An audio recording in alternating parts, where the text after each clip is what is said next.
आप सभी ने अभी तक बहुत से सिद्धियों के बारे में जाना। योगी उड़ान प्राण को वश में करके अंतरिक्ष में पक्षियों की भांति उड़ सकता है, अपने शरीर को अंतरिक्ष में अदृश्य कर लेता है, अपने और दूसरों के भी पिछले जन्मों को जान सकता है, पशु पक्षियों की बोली को भी समझ लेता है, वायु तत्व और अंतरिक्ष में संयम करके वायु तत्व आदि का बल प्राप्त कर लेता है। इसी तरह भूख और प्यास पर भी कंट्रोल कर लेता है, दूर की ध्वनियों को भी सुन सकता है। उस योगी या वैज्ञानिक का सामर्थ्य इस स्तर पर बढ़ जाता है, वो दूसरों के शरीरों में भी प्रवेश कर जाता है। ठीक इसी प्रकार 5 सूक्ष्म महाभूतों को वश में करके अपने शरीर को सूक्ष्म बना लेता है। सूक्ष्म एटम और आयन जो कि 99% भाग खाली है, उसको अत्यंत सघन करके शरीर को छोटा बना लेना, बड़ा बना लेना, गुरुत्वाकर्षण आदि के आधार पर हल्का बना लेना, फिर भारी बना लेना, यहाँ तक कि इन्हीं महाभूतों पर वश करके वो पर्वतों और पत्थरों में प्रवेश कर जाता है। जैसे हम पानी में डुबकी लगाते हैं, उसी प्रकार वो पृथ्वी के अंदर डुबकी लगा के निकल आता है। अग्नि या विद्युत उस योगी को कोई हानि नहीं पहुंचाते। कितनी भी तेज आंधी या तूफान हो, उस योगी पर वायु तत्व का कोई भी प्रभाव नहीं पड़ता। यहाँ तक कि सिद्धों के लिए भी सृष्टि में जो विद्युत आदि पदार्थ हैं, इंद्र, वरुण, अग्नि, त्वष्टा, सोम, यम, इन सभी सिद्ध रूपी पदार्थों के लिए भी वो अदृश्य हो जाता है। ये भी उस योगी को हानि नहीं पहुंचा सकते, कर्मों का फल नहीं दे सकते। असुर पदार्थ, डार्क मैटर भी उसका कुछ नहीं कर सकते। वास्तविकता में ये सब सिद्धियां हैं। सिद्धियां वो कोई रहस्यमयी चीज नहीं है। सिद्ध जो आपने प्राप्त कर लिया, आपने अपना सामर्थ्य बढ़ा लिया, योग्यता बढ़ गई, इसी को सिद्धियां बोल देते हैं। इस सृष्टि में प्रत्येक जीव के पास कोई न कोई सामर्थ्य या सिद्धि होती ही है। जैसे पंछियों का उड़ान प्राण पर वश होने से वो अंतरिक्ष में उड़ लेती हैं। कुत्ता हो गया या फिर चींटियां, ये दूर दूर तक सूंघ लेती हैं किसी भी चीज़ों को। इसी तरह गिद्ध हो गया, वो हमसे ज़्यादा देख लेता है। तो हर एक जीव के पास कुछ न कुछ सिद्धि होती ही है। जो केचुए आदि होते हैं, वो अपने शरीर को बड़ा बना लेना, छोटा बना लेना, सिकोड़ लेना, ये सब सिद्धियां उनके भी पास होती हैं। इसी प्रकार कुछ बैक्टीरिया आदि ऐसे भी होते हैं जो अंतरिक्ष में छिप जाते हैं, अदृश्य भी हो जाते हैं। ये सब अलग अलग जीवों में जो एक एक प्रकार के गुण मैंने बताए, योगी इतना यहाँ पर विशेष हो जाता है। इन्हीं सब चीज़ों को योगी एक साथ प्राप्त कर लेता है, या एक ही व्यक्ति को ये सब चीज़ें एक साथ प्राप्त हो जाती हैं, यानी हमारा सामर्थ्य बढ़ जाता है, और यही सिद्धि है। इसी तरह काय संपत्ति जैसी भी कुछ सिद्धियाँ होती हैं। उस योगी का शरीर इतना मजबूत हो जाता है, बंदूक की गोली भी शरीर में नहीं घुस सकती। ऐसे भी प्राचीन काल में राक्षस या वैज्ञानिक हुआ करते थे, जिनको इंद्रास्त्र आदि के तीक्ष्ण रेडिएशन द्वारा ही मारा जा सकता था। सामान्य तीर शरीर में नहीं घुसते थे तो प्राणों के बल पर वो तुरंत बाहर फेंक देते थे। ऐसे ही योगी इंद्रियों, मन, बुद्धि आदि के ऐश्वर्यों पर भी पूरी तरह विजय प्राप्त कर लेता है। वेद व्यास जी तो यहाँ तक कहते हैं महाभारत में, योगी नई नई अलग अलग धातुओं का निर्माण कर लेता है। अपने पैर के अंगूठे या हाथ की अंगुली से पृथ्वी को कंपित कर सकता है। ये सब जानकारियां आप सभी ने इसी ब्रह्मांड विज्ञान चैनल पर 3 से 4 वीडियो में देखा हुआ है विस्तार से। लेकिन इन सब का प्रमाण क्या है? हम इनको माने ही क्यों? अगर ये सत्य हैं तो उसको प्राप्त करने के लिए किस स्तर पर संघर्ष करना पड़ेगा, क्या करना पड़ेगा, सृष्टि को किस माध्यम से कितना जानना पड़ेगा, और सबसे बड़ी बात, हम इस पर विश्वास ही क्यों करें? कौन कौन से वो लोग हो चुके हैं जो इन सिद्धियों को प्राप्त कर चुके हैं, इसका प्रमाण क्या है? आज के इस वीडियो में इन सब के प्रमाण और साक्ष्यों के साथ साथ उच्चतम योग का वैज्ञानिक स्वरूप भी विस्तार से समझेंगे, जो आज लुप्त हो चुका है। सांख्य और योग दर्शन में भी वो योग नहीं रहा जो प्राचीन वैज्ञानिक शर्याती, इक्ष्वाकु, सगर, मनु, भृगु, नारद, अगस्त्य आदि के समय हुआ करता था। आज उसकी भी एक झलक आप सभी को देखने को मिलेगी। इसके साथ ये भी जानेंगे वैदिक दिव्यास्त्रों को प्राप्त करने का विज्ञान क्या है, किस सामर्थ्य पर पहुंचकर उसको जाना जा सकता है। जैसे कि आप सभी जानते हो, रावण से लड़ते समय भगवान राम को इंद्र ने अपना रथ दिया था। इसी प्रकार अर्जुन जब हिमालय पर जाते हैं तो 5 साल इंद्र के पास रहकर शिक्षा ग्रहण की थी। इंद्र ने भी एक रथ दिया था। ऐसा कोई इंद्र है ही नहीं। वो सृष्टि के सूक्ष्म पदार्थों विद्युत का विज्ञान है। जिसे हम लोग कहते हैं कि किरात से युद्ध किया अर्जुन ने, महादेव ने पाशुपतास्त्र दिया। वास्तविकता में कोई युद्ध हुआ ही नहीं था, वो सब सृष्टि विज्ञान है। तो श्री राम को इंद्र ने रथ नहीं दिया रावण से लड़ते समय, प्रयोग करके बनाया था, संघर्ष करके। दिव्यास्त्र 2 तरीके से प्राप्त किए जाते हैं।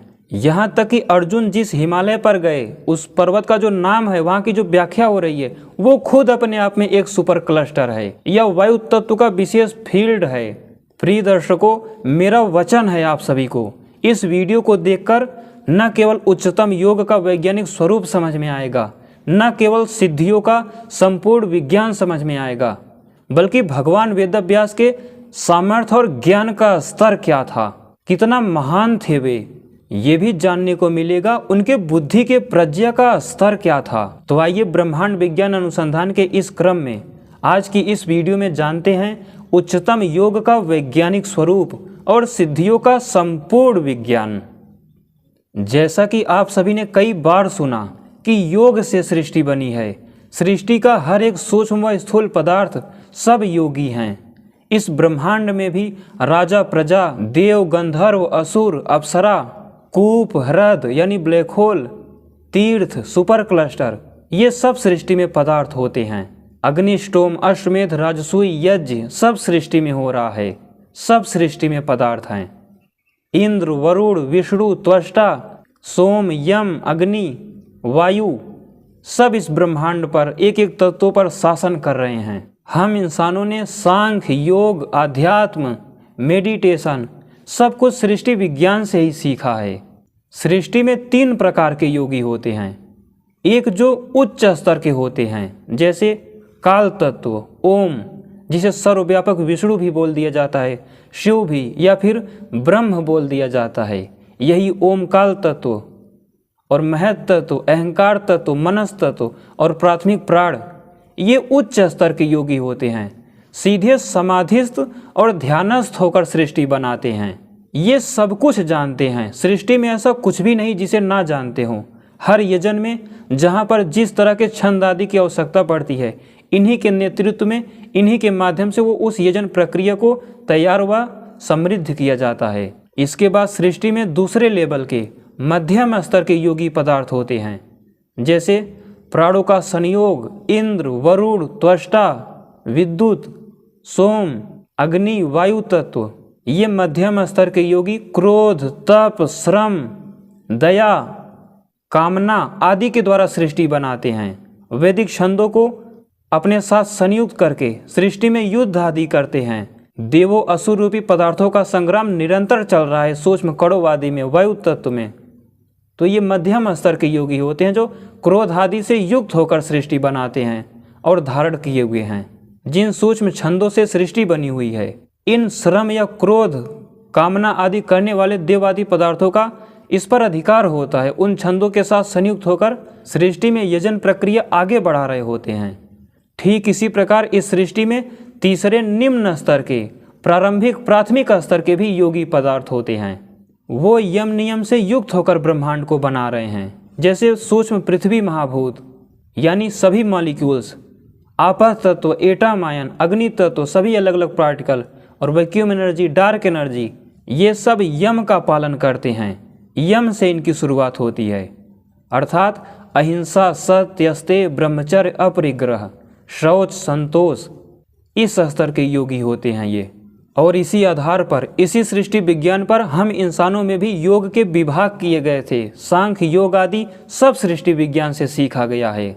आप सभी को ये जानकर आश्चर्य होगा, ये जो निम्न या प्राथमिक स्तर का भी बताया गया, ये 2-2,500 साल से लेकर महाभारत काल तक के लोगों के लिए है, क्योंकि वो लोग ब्रह्मचारी होते थे, ईमानदार होते थे, सत्यवादी होते थे।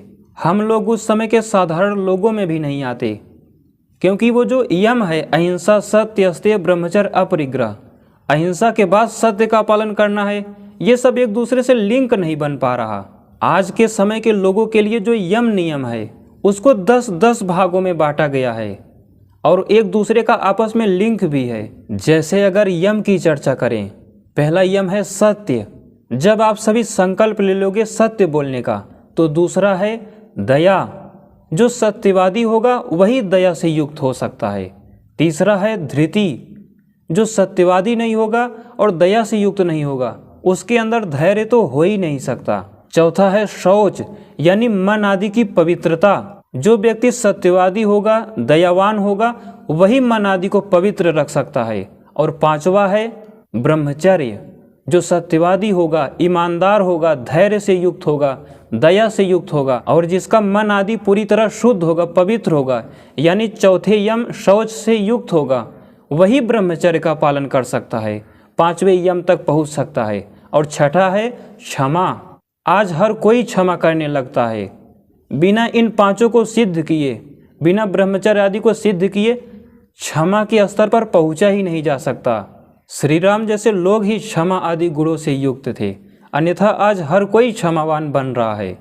इसके बाद सातवां है अपरिग्रह, आवश्यक द्रव्य आदि का ही संग्रह करना। आठवां यम है संतुलित आहार, समाहार। बहुत से लोग कहेंगे कि पहले पर ही मैं इसे पालन कर सकता हूँ, करके देख लीजिए, नहीं हो पाएगा। इस आठवें स्तर पर आकर ही इसका पालन किया जा सकता है। नौवां है अस्तेय, ये जो योग दर्शन में 5 यम है, अहिंसा, सत्य, अस्तेय, ब्रह्मचर्य, अपरिग्रह, वहाँ पर अस्तेय पहले ही पड़ गया, यहाँ पर 9वें पर दिया है। क्यों? क्योंकि उस समय के लोग ईमानदार होते थे, वहाँ पर क्रमिक व्यवस्था लगाने की कोई ज़रूरत नहीं थी। सत्यवादी भी थे, चोर भी नहीं थे, ब्रह्मचर्य आदि से युक्त थे, इसीलिए आगे पीछे भी दिया गया।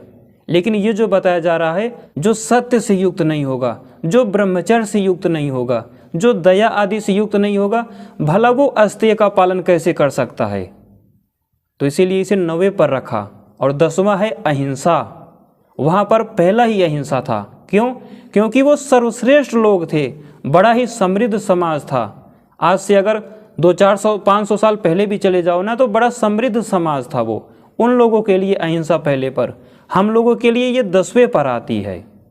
तो ये 10 यम है। जब हम सभी इनको बड़े अच्छे ढंग से सिद्ध कर लेंगे, हम यानी प्राथमिक निम्न स्तर के लोग, और जो पालन करना चाहते हैं केवल उनकी चर्चा हो रही है। सोचो धरती पर कितने लोग होंगे जो इसको पालन करेंगे?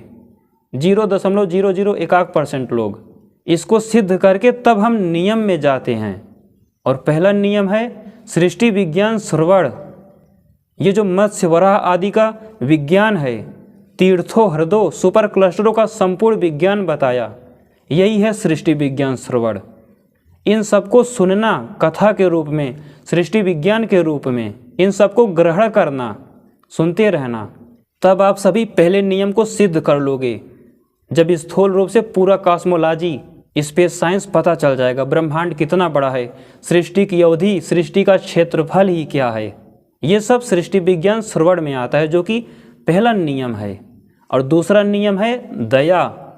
आप कहोगे इसे दूसरे नियम पर क्यों लेके चले आए? इसे तो यम में ही पहला रख देना था। इसी सोच का परिणाम है कि आज ट्रैक्टर बांटे जा रहे हैं। कुछ लोग 2100 ट्रैक्टर, 2000 ट्रैक्टर, 2500 ट्रैक्टर बांटकर सोच रहे हैं बहुत बड़ा दान कर दिया। आप सोचो बैलों और गायों का क्या होगा? ये जो ट्रैक्टर आदि बांटे जा रहे हैं, सृष्टि विज्ञान में कर्मों का फल देकर मेरी रूह कांप जाती है, क्योंकि ये लोग गौ के हत्यारे हैं। सोचो ईश्वर किस स्तर पर इनको दंड देगा? क्यों? क्योंकि दान का वैज्ञानिक स्वरूप समझा ही नहीं गया। आपके पास पूरी धरती अगर हो ना, और बिना यम नियम के पालन किए आपने पूरी धरती दान कर दी, तो उसका आपको कुछ फल नहीं मिलेगा, उसका आपको बड़ा भयंकर दंड मिलेगा। यही तो कारण है आज जो सबसे योग्य व्यक्ति हैं वो लोग सब परेशान हैं और दुष्ट लोग शासन कर रहे हैं। तो यम के बाद नियम में जो दूसरा है दान, यम का पूरा पालन करने के बाद ही इसको पूरी तरह समझा जा सकता है। इतना जानकर जो दान आदि करता है उसी का दान फलित होता है, अन्यथा वो व्यर्थ हो जाता है।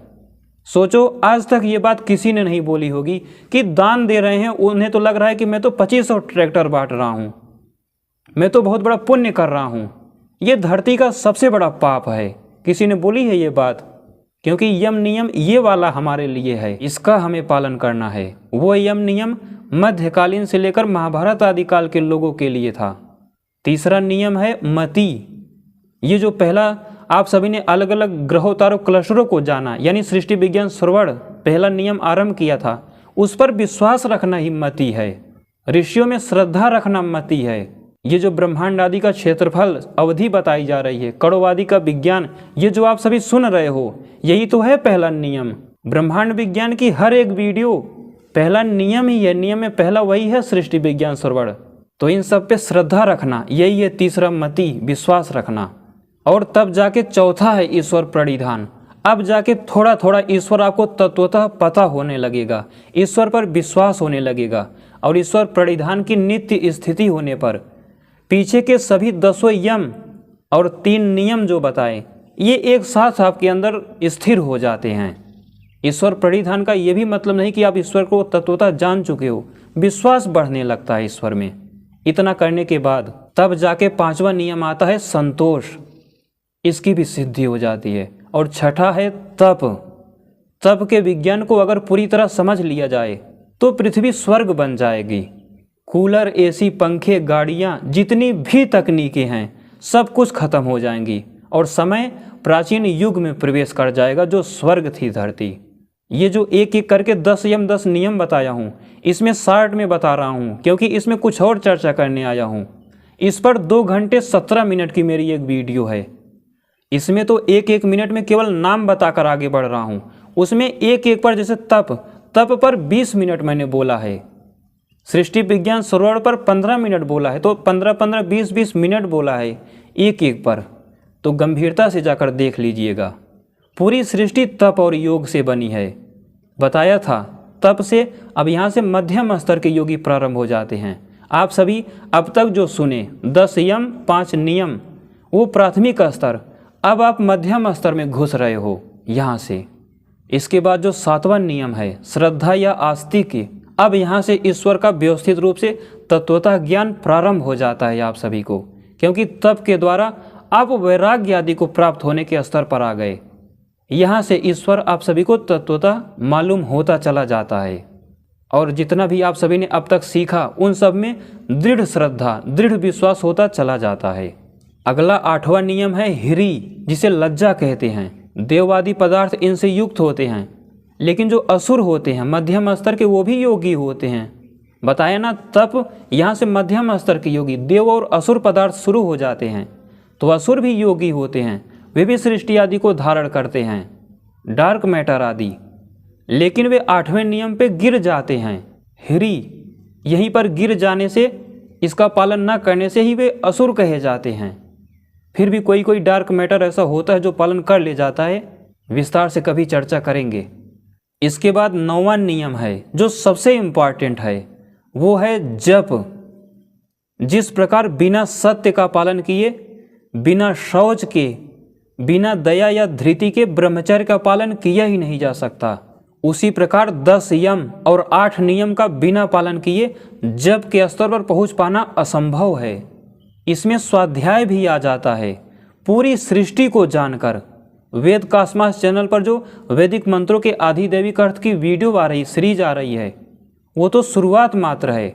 इसी प्रकार चारों वेदों के वैदिक मंत्रों को आधिदैविक रूप से, यानी इस सृष्टि को तत्वतः जानकर कि ब्रह्मांड कितना बड़ा है, एक एक क्लस्टर में कितने प्रकार की गैलेक्सियाँ, क्या डायमीटर है, सूक्ष्म कणों आदि के अंदर किस प्रकार के कैसे छंद जुड़े हुए हैं, एक एक क्वार्क आदि में महत तत्व की क्या भूमिका है, अंतरिक्ष की क्या भूमिका है, इन सबको ठीक ठीक पूरी तरह जानकर तब हम जप के स्तर पर पहुंच सकते हैं, क्योंकि वही योगी वैदिक मंत्रों को प्रभावित कर सकता है। अन्यथा जप करना केवल समय की बर्बादी है और कुछ नहीं।